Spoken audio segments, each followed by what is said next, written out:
What's going on? Welcome to the episode. Now, is it possible?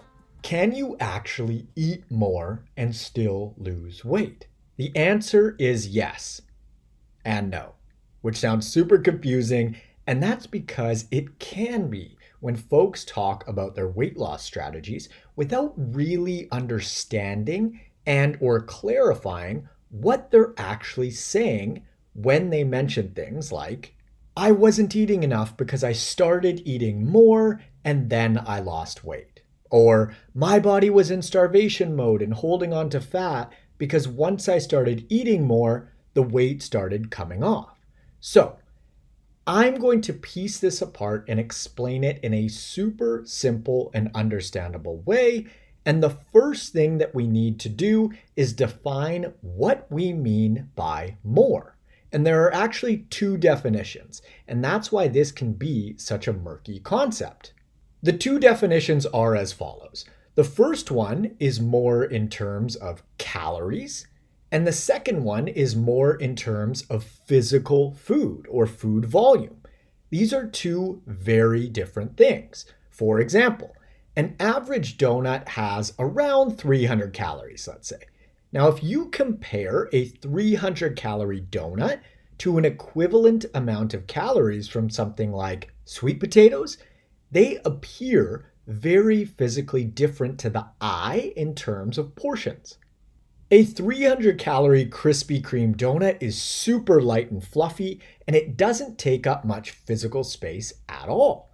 However, on the other hand, 300 calories from sweet potatoes is heavy, dense, and it's going to take up far more physical space on your plate. So, when folks say that they started eating more and then they started losing weight, what they're actually referring to is that they adjusted their food choices and started eating more physical food volume and lost weight. Because things like single ingredient whole foods, sweet potatoes, are far more voluminous than highly processed foods, donuts. The reason why even some of the folks themselves think that they're eating more calories and still losing weight is because of this food volume dealio, being that they drastically underestimate how many calories the highly processed foods that they're eating contain, while they simultaneously overestimate how many calories the single ingredient foods have. So let's make this beyond clear.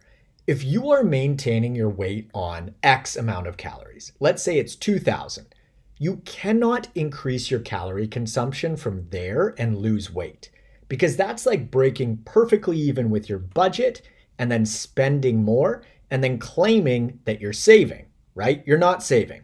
That's just not the way that the numbers work.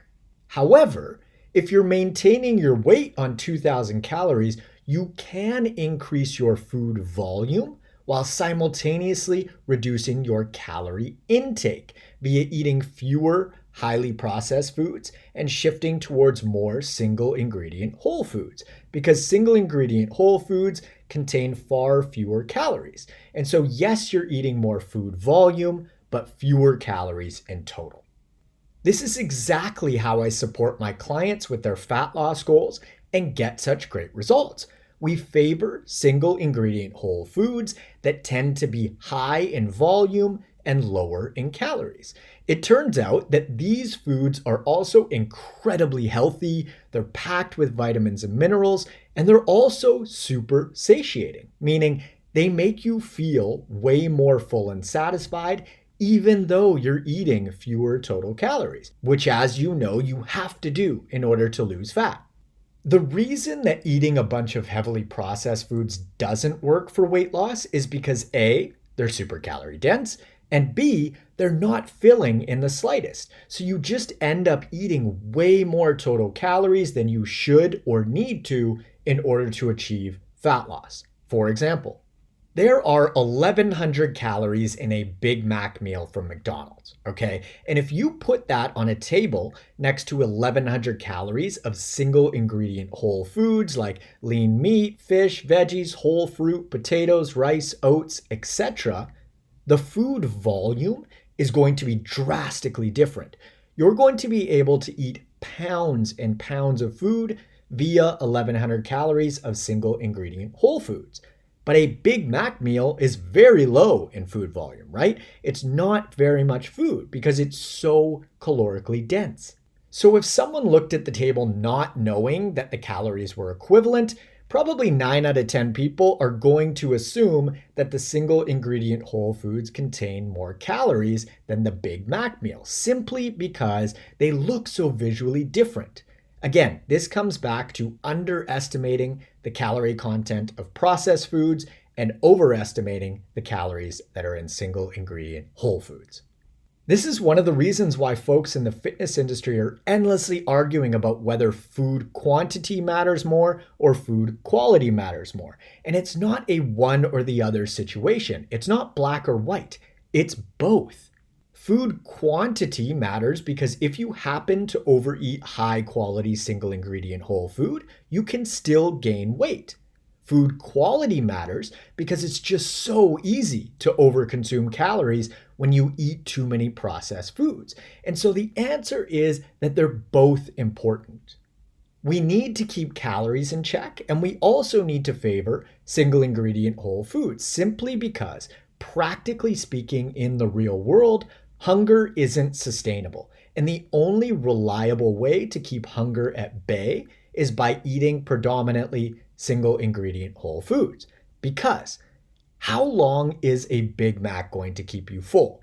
The answer is not very long, and you've already blown through 1100 calories. Whereas, how long is 1100 calories of single ingredient whole food going to keep you satiated? A good while. So, can you eat more and lose weight? If we're talking about more food volume, yes, as long as you're choosing single ingredient whole food options. Can you eat more calories and still lose weight? No, absolutely not.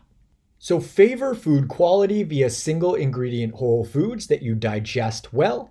Keep your calories in check and you will get the results that you're after. It's just a matter of time and staying consistent.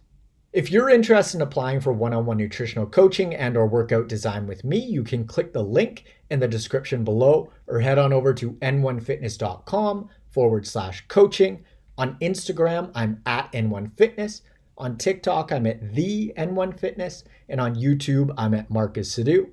Please don't forget to leave us a 5-star review on your favorite podcast platform. And lastly, be sure to hit the subscribe button.